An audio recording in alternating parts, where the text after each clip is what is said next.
Not a big sample size, but already he's leading the tournament in block shots. Solano, who had 11 assists against Germany. Off to the far side, Victor Liz, who's led them in scoring both games, but he lost it here. And here comes Fournier. Nilikina, left completely unguarded for three, and he makes them pay. That's a breakdown you do. Gobert doing what Gobert does. Fournier on the fast break, looking to go coast to coast, got the finger roll to fall. What a start for France. They've scored 5 points, make it 7, inside around a minute and a half.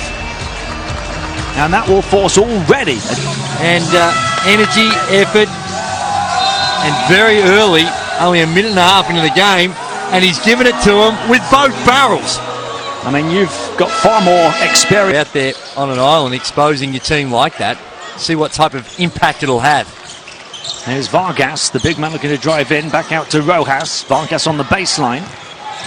Bounce pass into the lane, it's another turnover.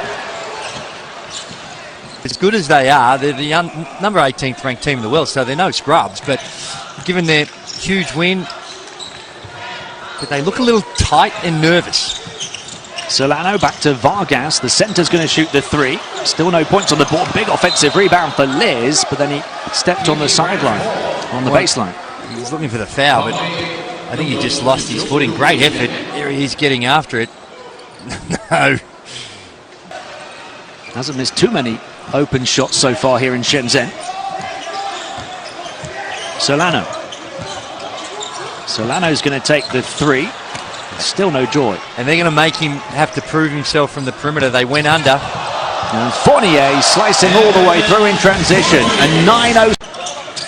Liz to Vargas. Vargas to try and take on Gobert. The high elevation on the shot off the window to try and beat the shot blocker, but he couldn't get his angles right.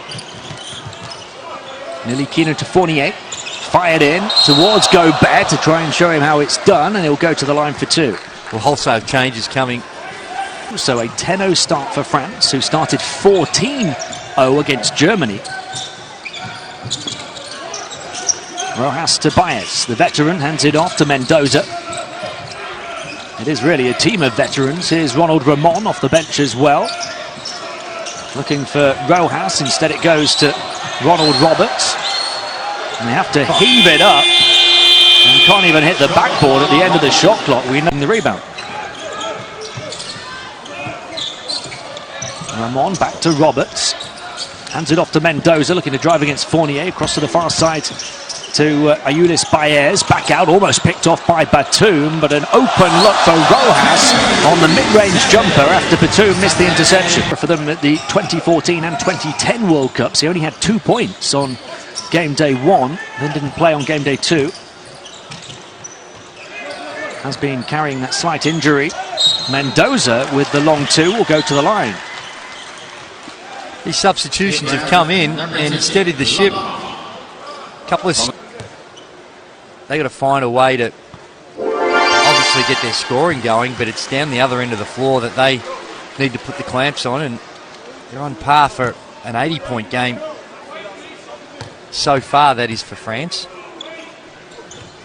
They've closed the gap to 6. They've scored the last unsettling teams. They haven't yet unsettled France. Fournier to float from the foul line and to get it to fall. Almost another turnover. And 6 points for Fournier, 3 of 4 from the field. Baez. Mendoza. Rojas. He'll hand it off here to Ramon. And Roberts. Mendoza. Setting the screen on the perimeter as well. Baez, they can't seem to shift the French defense around enough. Ramon. And then on by Rojas. Here's Mendoza.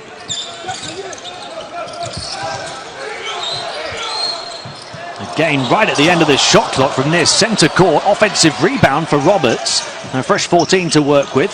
Step to the side, 3. And Gobert grabs it. 3 turnovers in just over 6 minutes. Fournier to get it into Amatumbai. Fournier again. Looking to work with Gobert on the perimeter. Goes around him, Gobert rolls to the rim. Fournier tries to shoot himself, gets a second bite to the cherry. Gobert is saying, I should have had it. We tightened it up, Gobert. That Couldn't reel it in. Even Egan's had a bit of a... Rudy Gobert's having a bit of a chuckle about that one. Over the top of Gobert and off the glass, and Solano sorcery to beat the big man. Fair to say, he wouldn't be chuckling over that. Going straight at the big man and get it over the other end. That was Solano. Just knowing that the big fella's coming, gets it over his hands and uses the board. The Dominican Republic closing the gap to 8 momentarily, but DeColo now at the line to try and make it double figures again. One of the best free throw shooters. Played well. It's a little asterisk now when you're playing against Jordan, one of the inferior teams, but still you got to put the ball in the hole at that efficiency. And he did really well. Good game that built his confidence. Solano, who might have his confidence built as well after that previous finish. This time he finds Roberts, who can't finish over the top of Gobert. DeColo on the burst of the basket again, runs it. League in rebounding with Baskonia last season. Solano. Directing traffic from deep. Final 2 minutes of the quarter. He gets it back from Roberts. Solano looking to find Roberts. Couldn't reel it in. And LBC now they're at the mercy of France. Here goes Lesor, who does soar through the Shenzhen air. Monteiro. France by 12 now.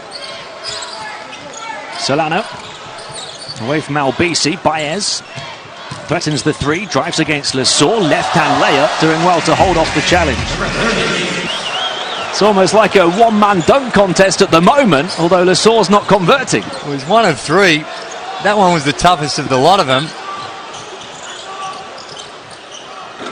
Roberts misses. A crazy end to the first quarter. Boye, big offensive rebound. And now they can hold it for the final shot. Oh no, they can't. There's still 4-second differential. DeColo. DeColo with the contested 3. Limited time for Dominican Republic. They need to force the ball up quickly. Fournier knew it and very nearly picked it off. Has to heave it up from centre court. It looked online. You could tell by the oohs and ahs from the crowd, but it wouldn't quite go. And that will do it for a fascinating last season with Baskonia. I think he'd be a good NBA player too. Role specific. Rebounder, defender. Great dealing with the on-ball screens, keeping people in front of him. I think he'll have a good NBA career. Solano. Oh, too high for Vargas, who maybe wasn't expecting it. This is getting used to your opponent. France have been a little sloppy themselves with 5. Albisi shoots the 3. It goes for Andrew Albisi. And good to find the roles too with the French team. I think they've done a good job because they've really got 3 point guards with DeColo, Albisi, and then Nelikina. They got 3 point guards now. DeColo and Nelikina, they can easily play the 2, but they do look real comfortable with the ball in their hands.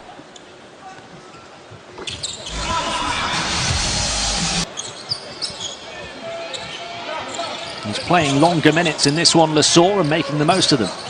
Liz. Travelled.